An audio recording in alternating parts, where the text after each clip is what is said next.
Hello, Joshua Schmidt coming here with another episode of the Nerd Assassin podcast. In this new series that I'm starting, I've decided to go through some of the foundational economics books.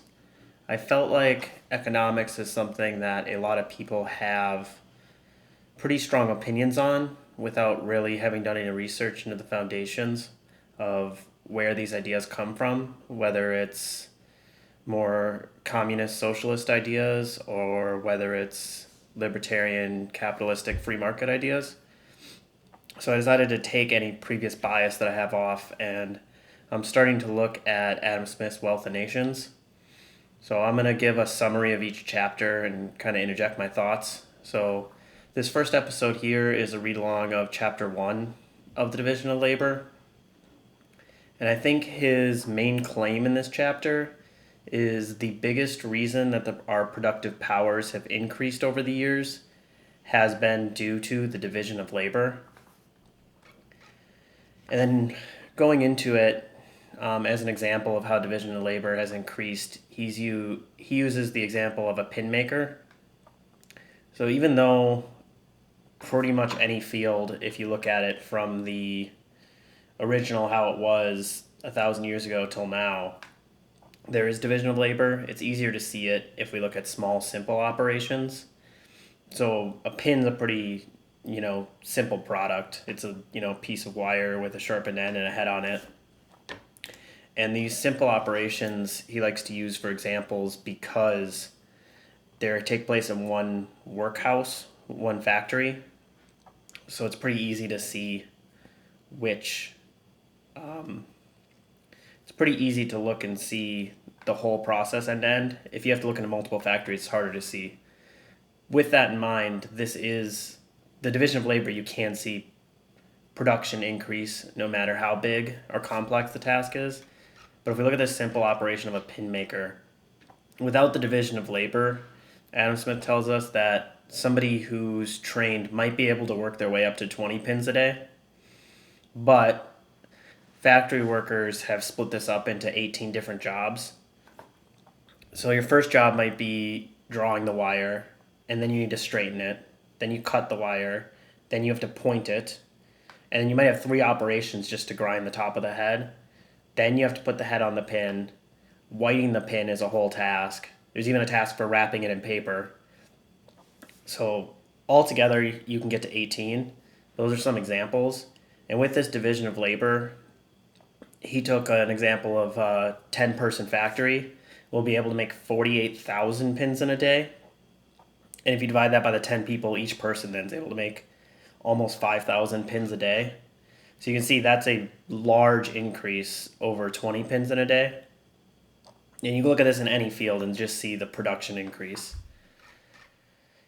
And the reason for this separation of labor happens as this natural increase in production. If you look at what he's going to use this term rude society over and over again in an uncivilized society.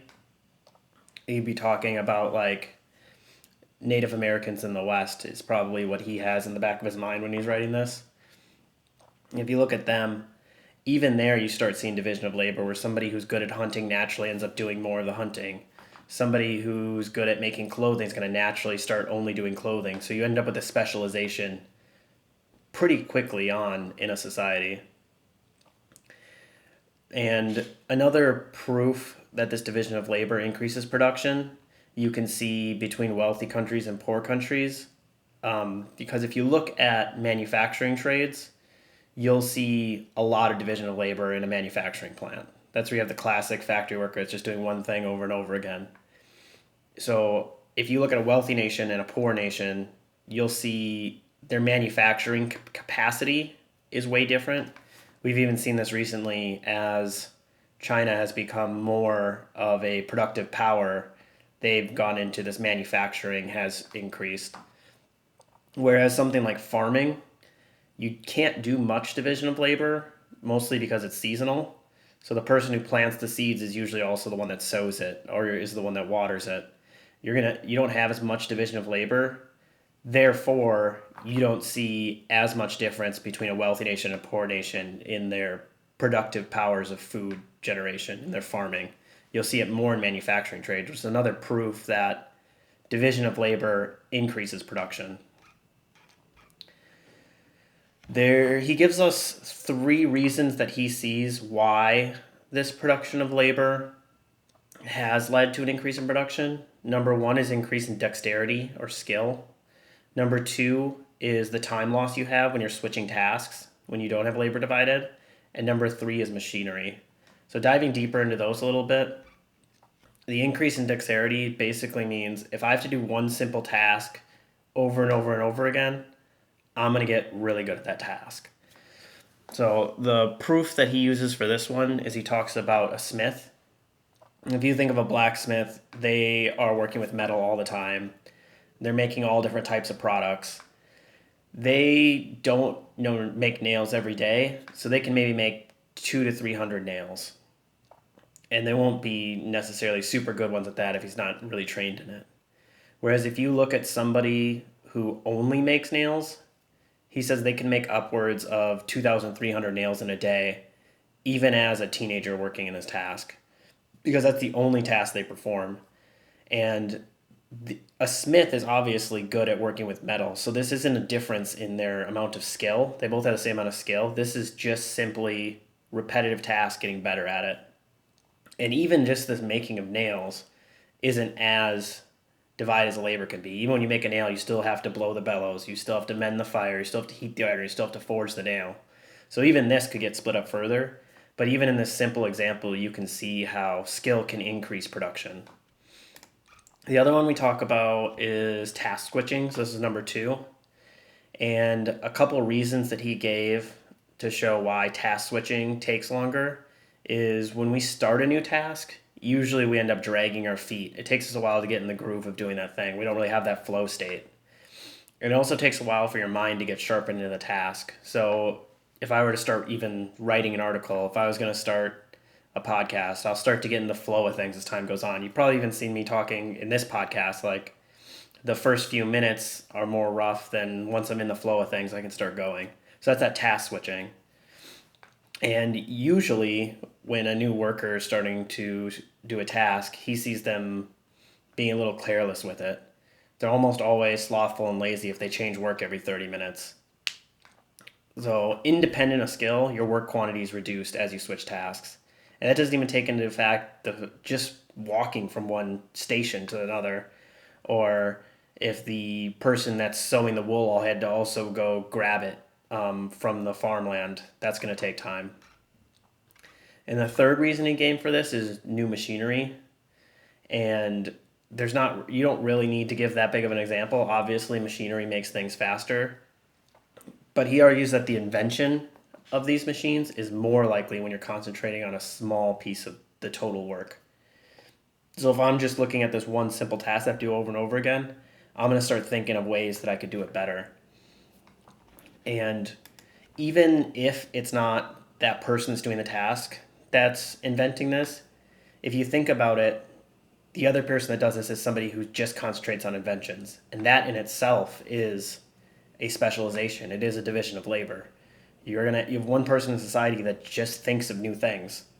And then as you go into that, you have inventors into even more. You might have an inventor for machinery. You might have an inventor towards writing. You might have an inventor towards computing. So it gets divisive real quick.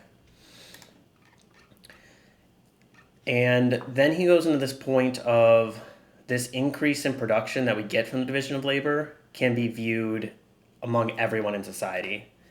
Even the poorest people of a well-governed society end up seeing the benefits from the division of labor.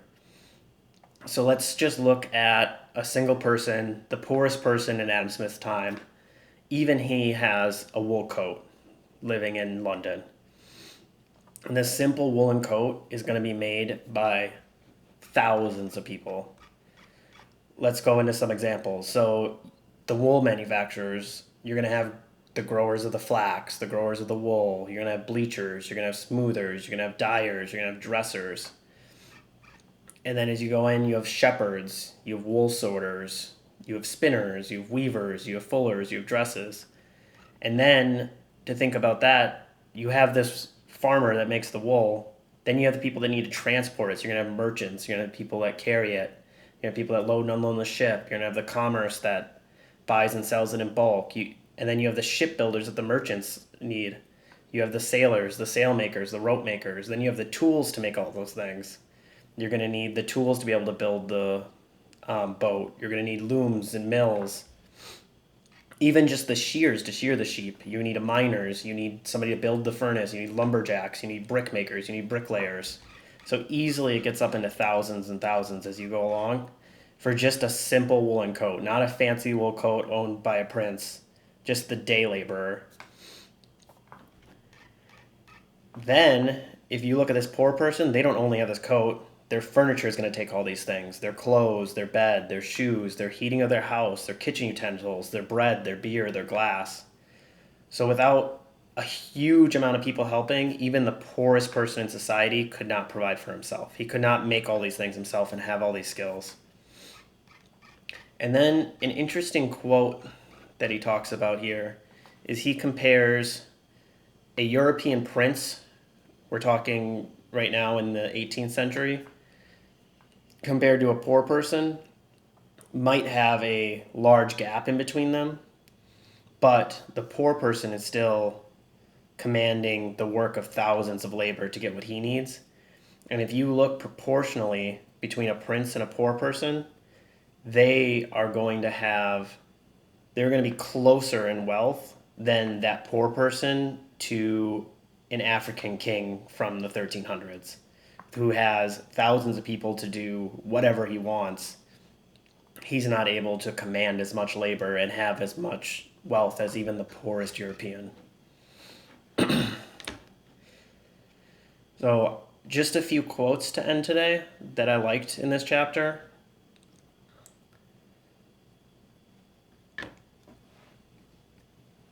Here's one. It is the greatest multiplication of the productions of all the arts, which creates that universal opulence which extends itself to the lowest ranks of people. And another one that goes into the person. Without the assistance and cooperation of many thousands, the very poorest person in a civilized country could not be provided for. So again, to summarize, his claim is the biggest reason we've increased our productive powers in our civilized society has been the increase in the division of labor. Well, thanks again, guys. If you go ahead and follow me on either LinkedIn and Twitter, you'll be able to find me at the Nerd Assassin. Tune in next week and I'll fill you in on chapter 2 of the Wealth of Nations book. Thanks and have a nice day.